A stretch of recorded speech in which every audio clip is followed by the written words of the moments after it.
नमस्कार साथियों, आज जो मनोवैज्ञानिक मैं आपके लिए लेके आया हूं वो है एंडल टुलविंग, जो कि एक कैनेडियन न्यूरो साइकोलॉजिस्ट हैं। चलिए शुरू करते हैं। तो टुलविंग एंडल एक कैनेडियन एक्सपेरिमेंटल साइकोलॉजिस्ट हैं जिनका जन्म 26 मई 1927 को हुआ है। तो ये कनाडाई प्रायोगिक मनोवैज्ञानिक हैं एंडल ट्यूलिंग। इनका जो मुख्य काम है वो कॉग्निटिव न्यूरोसाइंटिस्ट हैं ये, और इनका मुख्य काम ह्यूमन मेमोरी का है। इन्होंने मानव स्मृति पर एक अग्रणी शोध किया जिसमें संज्ञानात्मक न्यूरोसाइंटिस्ट इसीलिए ये कहे जाते हैं।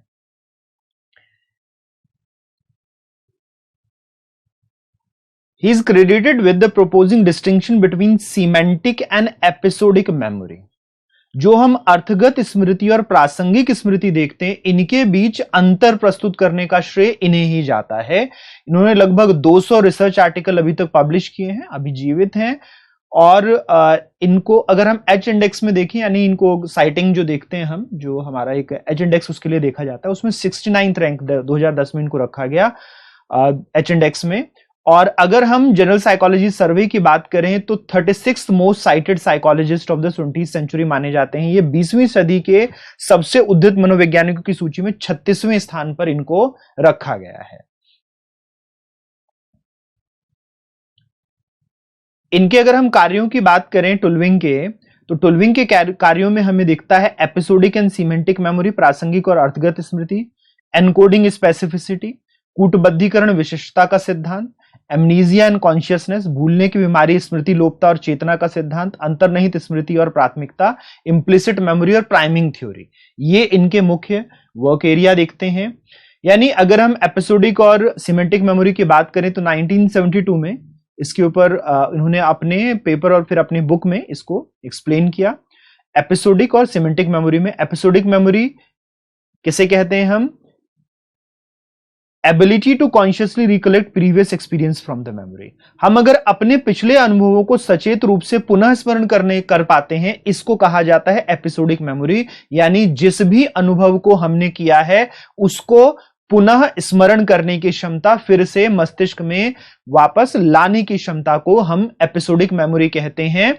जबकि हम सीमेंटिक मेमोरी की बात करेंगे, हम बात करेंगे अर्थगत मेमोरी की, तो प्रासंगिक मेमोरी होगी अनुभवों से रूप से सामान्य ज्ञान को भंडारित करने की क्षमता। तो जब हम बात करते हैं सिमेंटिक मेमोरी की, तो ये एबिलिटी है जहां पे हम जनरल नॉलेज को अपनी मेमोरी में स्टोर करते हैं। अलग अलग सूचनाएं जब हम अपनी स्मृति में स्टोर करते हैं तो उससे रिलेटेड जितनी भी हमारी जो मेमोरी होती है उसे हम कहते हैं क्या? जो हम पढ़ते हैं, जो हम अलग अलग जगह देखते हैं, कोई हमें बोलता है, वो सारी स्मृतियां जब हम अपने मस्तिष्क में डालते हैं तो इसे सीमेंटिक मेमोरी कहा जाता है। नेक्स्ट, फिर जो हम रिकॉल करते हैं, चीजों को हम रिट्रीव करते हैं, इसके लिए फिर वो देते हैं एनकोडिंग स्पेसिफिसिटी, कूटबद्धीकरण विशिष्टता। It emphasises the importance of retrieval cues in accessing episodic memories. प्रासंगिक स्मृतियों तक पहुंचने के लिए पुनर्प्राप्ति संकेतों के महत्व पर जोर देने को हम एनकोडिंग विशिष्टता कहते हैं। यानी हम इस तरह के संकेत अपने मस्तिष्क में स्थापित करते हैं जिसके माध्यम से हम अपनी प्रासंगिक मेमोरीज को हम वापस रिकलेक्ट कर सकते हैं, वापस रिकॉल कर सकते हैं, पुनः स्मृत कर सकते हैं। तो इसे वो एनकोडिंग स्पेसिफिसिटी कहते हैं। इसी से फिर बाकी सारी चीजें भी उन्होंने विकसित होती हुई देखी। नेक्स्ट, फिर हम इसमें बात करें तो आता है हमारा एमनीजिया एंड कॉन्शियसनेस, भूलने की बीमारी और चेतना। So, Tulving research has emphasized the importance of episodic memory for our experience of consciousness and our understanding of time. ट्यूलिंग के शोध ने हमें बताया कि चेतना के हमारे अनुभव और समय की हमारी समझ के लिए प्रासंगिक स्मृति किस प्रकार महत्वपूर्ण है। तो जो एपिसोडिक मेमोरी है वो हमें हमेशा कॉन्शियसनेस देती है, चेतना देती है जिसको हम अनुभव करते हैं। यह समय बोध देती है जिसको हम अनुभव करते हैं, समय की हमारी समझ देती है। हम जब सुबह उठ जाते हैं अपने आप, या फिर हमें लगता है कि दिन का ये समय हो रहा होगा, और जब यही चीज नहीं हो पाती तो हमें एमनीजिया हो जाता है, भूलने की बीमारी होती है, स्मृति लोपता होती है। ये टुलविंग बताने की कोशिश करते हैं।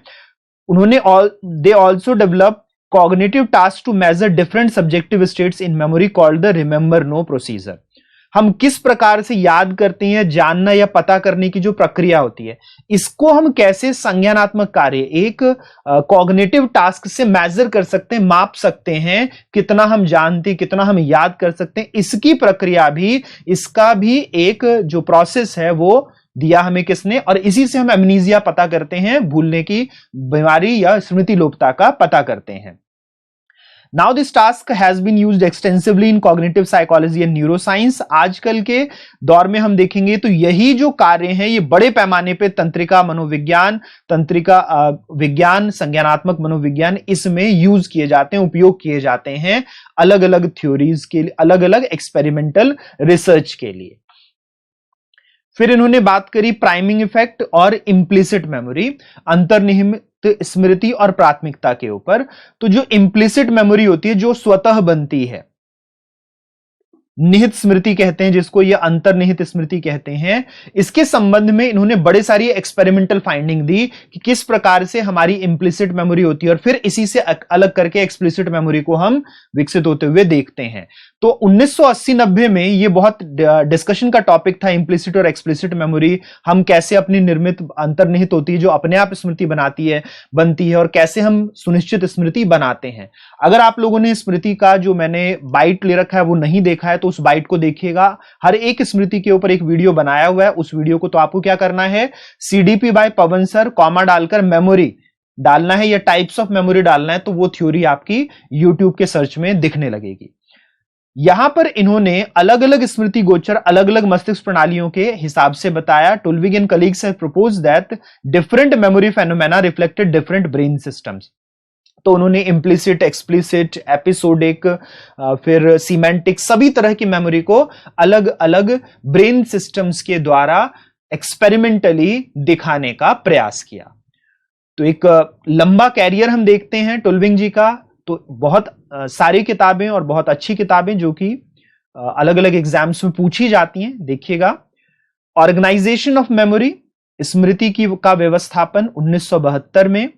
Encoding specificity and retrieval process in episodic memory, प्रासंगिक स्मृति में हमारी कूटबद्धीकरण की विशिष्टता और पुनः स्मरण प्रक्रिया 1973 में।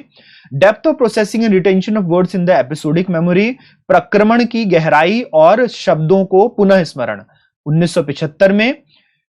एलिमेंट्स ऑफ एपिसोडिक मेमोरी, प्रासंगिक स्मृति के तत्व 1983 में। मेमोरी एंड कॉन्शियसनेस, स्मृति और चेतना 1985 में। मेमोरी सिस्टम्स वर्क, कैसे स्मृति व्यवस्थाएं काम करती है 1985 में। Priming effect and human memory system, जो प्राथमिकता प्रभाव हमने देखा 1990 में सेस्टर के साथ। और episodic memory from mind to brain 2002 में फिर से पुनः स्मरण जो हमने देखा प्रासंगिक स्मृति के ऊपर। तो साथियों, उम्मीद करता हूं कि टोल्विंग के बारे में, जिन्होंने मेमोरी जो साइकोलॉजी है, स्मृति का जो हमारा मनोविज्ञान है, उसके ऊपर बहुत सारी ब्रेक थ्रू हमें थ्योरीज दी, बहुत सारी एक सिद्धांत दिए, जिन्होंने इस विषय को बहुत अच्छे से, बहुत गहनता से विश्लेषित किया। उम्मीद करता हूं कि आपको बहुत बेहतर तरीके से समझ आया होगा। ये एक प्रयास है विभिन्न मनोवैज्ञानिकों को और शिक्षाविदों को जानने का और पहचानने का। उम्मीद करता हूं कि ये सीरीज भी आपको पसंद आ रही होगी। जो लोग इस वीडियो को देख रहे थे उन सभी का धन्यवाद। फिर मिलते हैं साथियों, नमस्कार।